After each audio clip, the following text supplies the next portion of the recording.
പ്രിയമുള്ളവരെ, ഞാൻ ഹരീഷ് ആർ നമ്പൂതിരിപ്പാട്. കാട്ടുപൂക്കളും നാട്ടുപൂക്കളും ഈ കഥ കേൾക്കൂ. ഹായ് അമ്മേ, നല്ല ഭംഗിയുള്ള ഒരു പൂവ്, നമുക്കാ ചെടി കൊണ്ടുപോയി നട്ടാലോ? അമ്മുക്കുട്ടി പറഞ്ഞു. അയ്യേ, അത് തൊട്ടാവാടി ചെടിയാണ്. നിനക്ക് കണ്ട കാട്ടുപൂക്കളോടാണ് എപ്പോഴും ഇഷ്ടം. അതെന്താ അമ്മേ, പൂക്കളെല്ലാം ഒരുപോലെയല്ലേ? ഉണ്ണിക്കുട്ടൻ ചോദിച്ചു. കാട്ടുപൂക്കൾ ആർക്ക് വേണം? നാട്ടിൽ വളരുന്ന നിറവും സുഗന്ധവുമുള്ള പൂക്കൾ പൂന്തോട്ടത്തിൽ വളർത്താനാണ് എനിക്കിഷ്ടം, അമ്മ നയം വ്യക്തമാക്കി. ഇത് കേട്ട് മുത്തശ്ശൻ പറഞ്ഞു, ഈ പൂക്കളല്ലെങ്കിൽ ഇതിൻ്റെ മുൻ തലമുറ ഇവിടെയെല്ലാം ഉണ്ടാവുന്നതിന് മുമ്പ് കാട്ടിലാവും വളർന്നിട്ടുണ്ടാവുക.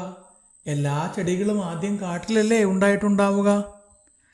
ദാ ആ നിൽക്കുന്ന മൊസാന്ത എന്ന ചെടി വെള്ളില വർഗത്തിൽ പെട്ടതാണ്.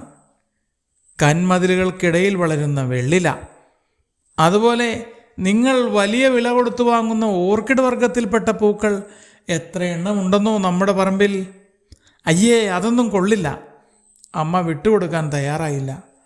അതെന്താ മോളെ? കുട്ടിക്കാലത്ത് പൂക്കളമിടാൻ എത്രയോ തരം കാട്ടുപൂക്കൾ ഞങ്ങൾ മലയിലും പാടത്തും പോയി ശേഖരിച്ചിരുന്നു. തുമ്പപ്പൂവില്ലാത്ത ഓണമുണ്ടോ? ഇന്നും മുക്കുറ്റിയും തുമ്പയും ചുരുക്കം ചിലയിടത്ത് മാത്രമേ അവശേഷിക്കുന്നുള്ളൂ.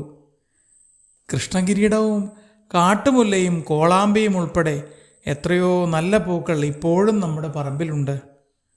അതെല്ലാം ചെത്തിക്കളഞ്ഞിട്ട് വില കൊടുത്തു വാങ്ങുന്ന പൂക്കൾ മാത്രം മതിയോ നിങ്ങൾക്ക്? പറഞ്ഞിട്ട് കാര്യമില്ല. വന്ന് ഒരു പച്ചമരുന്ന് പറിക്കാൻ പോലും നമ്മുടെ പറമ്പിൽ ഇല്ലാതായി. എല്ലാം കിളച്ചുമറിച്ച് വൃത്തിയാക്കുകയാണത്രേ, മുത്തശ്ശി പറഞ്ഞു. എൻ്റെ പൊന്നമ്മേ, പറമ്പ് മുഴുവനും കാട് പിടിച്ച് ഇഴജന്തുക്കൾ നിറഞ്ഞപ്പോഴല്ലേ വൃത്തിയാക്കിയത്. വീടിന് പച്ചപ്പ് നഷ്ടമാകാതിരിക്കാൻ ചെടികളും മരങ്ങളും വച്ചുപിടിപ്പിച്ചിട്ടുണ്ടല്ലോ. കാട് പിടിച്ച് കിടക്കണമെന്നാണോ അമ്മയുടെ ആഗ്രഹം? ഞാനൊന്നും പറയുന്നില്ലേ.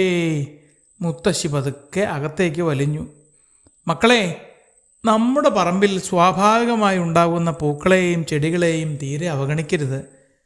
ചിലപ്പോൾ കുറച്ചു നാൾ കൊണ്ട് പുതിയ പൂച്ചെടികൾ ഇല്ലാതാവും. എന്നാൽ പണ്ട് മുതലേ തൊടിയിൽ വളർന്നു നിന്നിരുന്ന ചെടികൾ എക്കാലവും ഉണ്ടാവും. അവയെ സംരക്ഷിച്ചാൽ മതി.